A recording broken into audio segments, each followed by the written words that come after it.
I gotta turn on the lights. Let's go to the front here.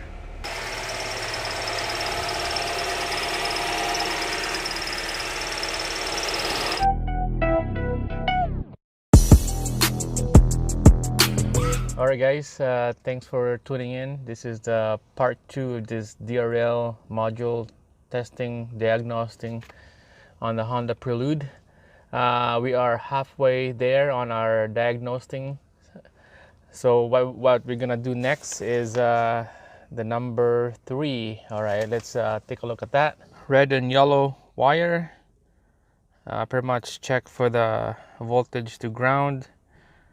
And let's see if we have a voltage on the red and yellow wire. Number 3 in our chart here is a low beam input. So goes to the low beam bulb, powered by this relay. So that means we're gonna turn the key on, engine off, and we'll see if there's a voltage on that one. Alright guys, so red and yellow is right here. We're gonna probe it with these T-pins. Just like that. Red and yellow. And we're gonna turn on the key. Alright, let's see if we got 12 volts in our little meter here. And then we're gonna turn on the headlamp. There we go, that's a low beam. 3 clicks from the multi-function switch here. So it's off right now. And then 1, 2 clicks. Looks like my battery is slowly dying now because it's been doing a test for like a couple hours. So, alright, let's move on to the next one. Alright, so next test is this number 5 wire right there. So this would be the one side of low beam bulb, and then this one is the other side of the low beam bulb I just did. So number 5. So number 5 is right here. So what I did before was the left side low beam input. Now number 5 is the right side low beam input. All right, so that would be run by a 15 fuse, 20 amp, and goes to the low beam on the right side headlamp. Let's test that one, see if there's 12 volts. All right, so number 5 wire is red and green, just right beside the block right here. So it's right in the middle. Let's put a pin on that one, just like that. 12 volts on the multimeter setting. Turn on the key on the power, and then turn on the headlamp.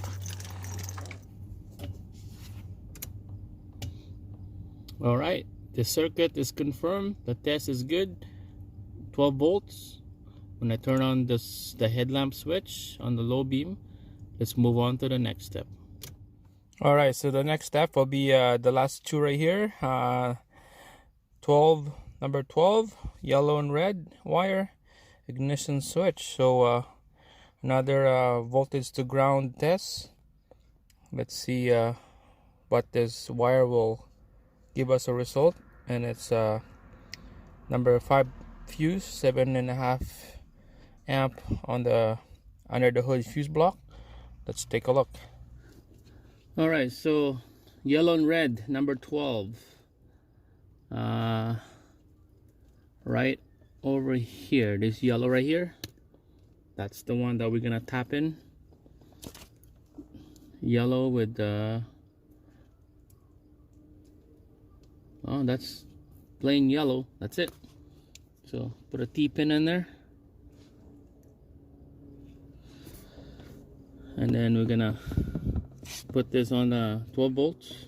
We're gonna turn the key on the on position, and we'll see if there's a 12 volts. And there you go. We are good on that one. And that circuit is the yellow wire, number 12 wire, just ignition input. So we got power going into our module from the ignition cylinder. So that's good. That one's confirmed. Let's move on to the next one. Alright, so the last one we have is number 13 wire, green and red, brake fluid reservoir. Let's see if we're gonna do a continuity test to the ground. Let's see if what kind of result we can get on that wire. Alright guys, so I triple check this wire right here, checking the continuity to the body ground, and my multimeter, it just won't beep. I just triple check, double check my connector, and it won't beep. So that's probably why I changed my cluster to a second use one, and the aerial light came on. And when I go back to my original cluster, there's no problem on that one. So if you watch it on my previous video, replacing, installing, remove cluster, it's on all in there, all the information that you need. That's why I'm on this situation right now doing this test, because of this second new cluster. The DRL is on. So number 13, let's move on here. Right there, brake fluid reservoir, the float, the level of the brakes, that's what we're checking. So when I did this test, it did not give me a good result. So reason, or maybe the cause of the problem, is this, see here, brake fluid level switch, or it's an open wire. So let's go look at the brake reservoir, see what's going on over there. Alright guys, we are on the brake reservoir right here. This is that switch that they're talking about. So when it's full, this thing is like a plunger. This thing will go up like that, go down like that. Just unplug it.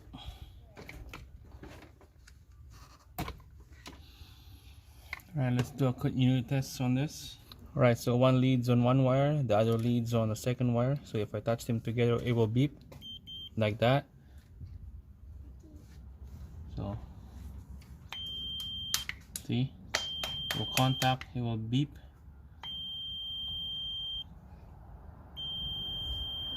So when it's full, when the fluid is full, this thing raises up. When it's empty, it will contact like that. So it seems like this cap is good. Let's move on to the next step, checking the wire. Let's go. Alright guys, so one more test here. I'm gonna do this test on this wire, green and red.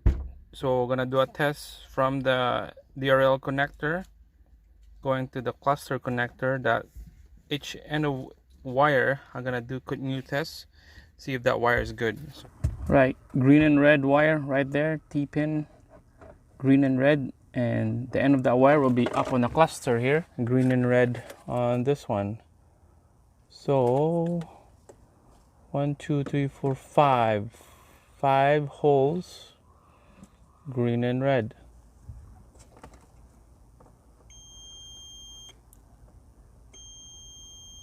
That wire is good, and confirm that the wire is working and it got a good connector. Thinking of the cluster is faulty, and we're gonna see the cluster. All right guys, so I got just double check on this the socket bulbs in here, make sure they're not burnt out.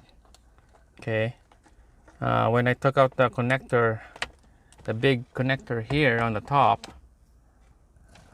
somehow there's a broken tabs here. So who knows, that could be the problem, that when you put the big connector into this female socket here, it wasn't properly seated right.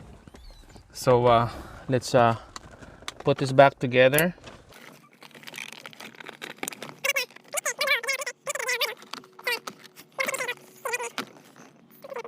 Key on, I'm gonna turn on the engine and let's see how this thing works.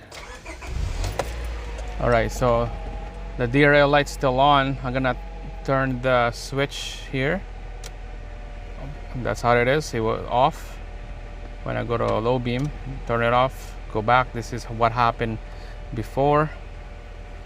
Now I'm gonna put the e-brake down and then turn on the switch. Still there.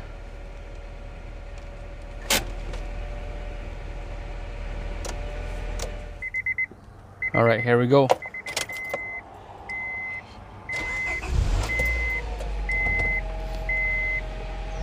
All right, gonna turn on the lights. Yeah, it was like that before. Turn it off. All right, I'm gonna pull down the e-brake and then turn on the lights. There you go. Look it.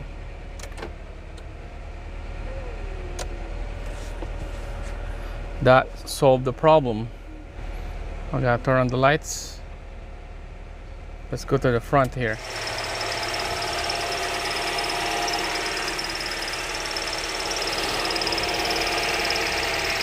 So the e-brake is up, headlights is on, off,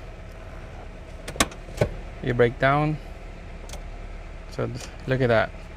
Somehow I was wiggling the wiring at the back of this cluster, and there's that connector going to the back of the cluster, that big connector. Somehow it's not seated right, and one of the wire, that green and red wire, one of that wire is not properly connecting to the back of the cluster.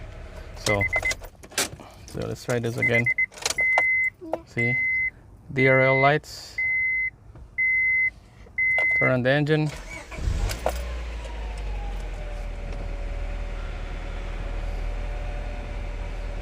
So the switch is off. Okay, it's off. And when I pull down the e-brake, there we go. So that fixed the problem. So e-brake's down. It's time to drive, ready to go, and that fixed the problem. All that diagnosing, all those wires that I diagnosed, they are confirmed that they are good, and the only problem that we did to fix this is that connector on the back of this cluster. That's why that tabs is broken. It's not locking it in. Who knows, vibration, who knows, or it could be when you push it in, it wasn't properly pushed in right, it was off a little bit. That's why it's not getting a good connection. So that's that wire going to the cluster, is the green and red. That's it, guys. This is a fix, and I got Jasmine with me. We are about to go inside the house. It's hot outside. It's like plus what, 37, 38. So all right, we're gonna sign out, and stay tuned for the next automotive video, and make sure to subscribe my channel and give me a thumbs up, and see you in the next video. Thanks for watching.